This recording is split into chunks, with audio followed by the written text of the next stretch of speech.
Ассалаумағалейкум, ардақты ағайын, құрметті аудан тұрғындары, құрметті қонақтар.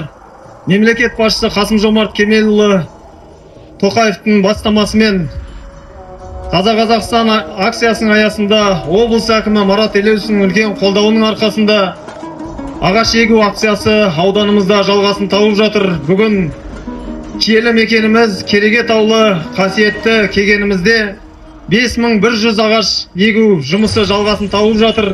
Ер азаматтың бір парызы ағаш егу болса, бүгінгі мына сіздермен баршамыз бірігіп еккен ағашымыз болашақта үлкен саялы баққа айналсын. Әр еккен ағашымыз болашақ жастарға пайдасын тигізетіндей таза Қазақстанымызды осындай гүлдендіруге үлесі қосыла берсін демекпін. Бүгінгі ағаш егу акциясында Көлсай ұлттық паркінің парктер шеруі де бірге жалғасын тауып жатыр. Бұл акция жыл сайын өткізіледі, жалғасын табуда. Аудан әкімдігімен бірлесіп Таза Қазақстан акциясы және парктер шеруі шарасын өткізіп жатырмыз. Еліміз таза болсын, отырғызған ағаштарымыз көгеріп гүлденсін, орман алқабымыз көп болсын.